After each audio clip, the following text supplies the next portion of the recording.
আসসালামু আলাইকুম এভরিওয়ান। আশা করি সবাই ভালো আছো। তো তোমাদের কেমিস্ট্রি ফার্স্ট পেপার এক্সাম শেষ হয়ে গেল। তো আশা করি সবাই রেস্ট নিয়েছো, কারণ প্রায় ৩-৪ ঘন্টা হয়ে গেছে পরীক্ষা শেষ। তো এখন কেমিস্ট্রি সেকেন্ড পেপার প্রিপারেশন শুরু করতে হবে। তো একটা প্রশ্ন আমি বিভিন্ন গ্রুপে প্রায় দেখতেছি, বা অনেকে আমাকে মেসেজ করেছো যে ভাইয়া আমি অর্গানিক কেমিস্ট্রি একদম স্কিপ করে দিয়েছি, তো আমার কি কোনো সমস্যা হবে? তো আমার আনসারটা হবে কি জানো? আমার আনসারটা হবে ইয়েস, তোমার সমস্যা হবে। তোমার অনেক বড় সমস্যা হবে, শুধু সমস্যা না, অনেক বড় সমস্যা হবে। কেন? চলো দেখি। তুমি একটু অর্গানিক থেকে আসা প্রশ্নগুলো দেখো, কয়টা প্রশ্ন আসছে। এখন কেউ যদি আমাকে জিজ্ঞাসা করে যে অর্গানিক থেকে নিম্নে একদম কমাইয়া, মানে একদম কমে সর্বনিম্ন মিনিমাম কয়টা এমসিকিউ আসতে পারে, আমি বলবো প্রত্যেক বোর্ডে 8 থেকে 10টা। আর যাদের কপাল খারাপ তাদের বোর্ডে 12 প্লাস এমসিকিউ আসবে, সরি 11 প্লাস এমসিকিউ আসবে, 11 থেকে 12টা। 8 থেকে 10টা এবং 11 থেকে 12টা এমসিকিউ আসবে।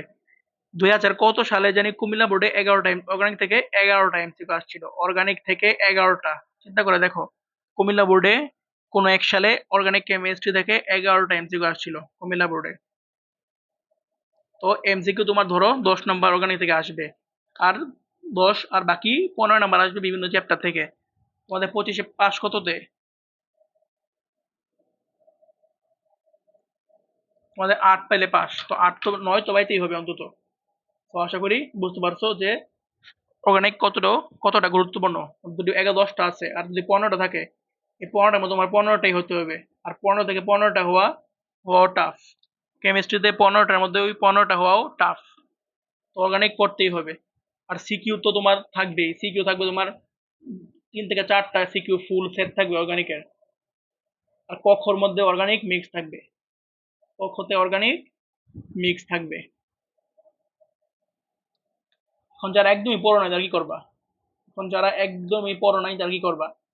অর্গানিক স্কিপ করে দিয়েছো, অর্গানিকের ধারণাই নাই, তারা গাইড খুলো, টেক্সট পেপার খুলো, খুলে যে ক খ গুলো আছে না অর্গানিকের, এগুলো না বুঝে মুখস্থ করো, কিছু করার নাই, তোমার বোঝারও সময় নাই।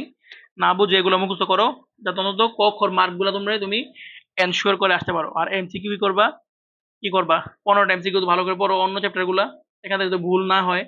আর বাকি যে 10টা থাকবে, পাশের ফ্রেন্ড থেকে যদি হেল্প নিতে পারো, সামনের ফ্রেন্ড পিছনের ফ্রেন্ড, 5-6টা হেল্প নিতে পারলেও তোমার অনেক লাভ। যারা পড়েছো কিন্তু একদমই মনে নাই, মানে পড়ছো কিন্তু বেশি প্র্যাকটিস করা হয় নাই, স্কিপ করবা মনোভাব আছে কিন্তু আইডিয়া আছে, তারা কি করবা? ওয়ান শট ক্লাস করবা। কার ক্লাস? আমার ক্লাস না, আমার ক্লাস না, কার ক্লাস? সৈকত আব্দুল্লাহ ভাই, বন্দি মার্শাল আর্ট, কেমিস্ট্রি বস লেজেন্ড, ওনার ক্লাস করো। দেখো এক ক্লাসেই জৈব all CQ plus MCQ cover, ঐতিহাসিক ম্যারাথন ক্লাসটা মেবি 6 ঘন্টার। এই ক্লাসটা করো, দেখবে ইনশাল্লাহ সমস্যা থাকবে না। যারা অর্গানিক একবার হলেও পড়েছো, ফুল পড়েছো বা প্র্যাকটিস করেছো, প্লিজ অর্গানিক কেমিস্ট্রি স্কিপ করো না। 80 প্লাস তুলতে, অর্গানিক ছাড়া 80 প্লাস তোলা সম্ভব না। 70-60-এ থাকবা তুমি, দেখবা। সো অর্গানিক কেমিস্ট্রি ভালো করে পড়তে হবে। যাদের মনে করো যে ফার্স্ট পেপারে 90 প্লাস মার্ক মানে উঠবে গ্যারান্টি আছো, তারা অর্গানিক পড়ো নাই, তাদের হিসাব আলাদা। কিন্তু সেকেন্ড পেপারের জন্য যারা অর্গানিক স্কিপ করেছো, তাদের সমস্যা হবে। স্পেশালি ঢাকা বোর্ডে যারা আছো, তোমাদের ফার্স্ট পেপার একটু হার্ড হয়েছে, তো মার্ক কিছু কম থাকবে। তো তোমরা যারা অর্গানিক স্কিপ করেছো ঢাকা বোর্ডে, তোমাদের কেমিস্ট্রিতে প্লাস পাইতে ভালোই কষ্ট হবে। সো আমি তোমাদের বলবো, যোগাযোগের জন্য সৈকত আব্দুল্লাহ ভাইয়ের প্লিজ ক্লাসটা করে ফেলো, একটু প্লিজ স্কিপ করো না। আসসালামু আলাইকুম।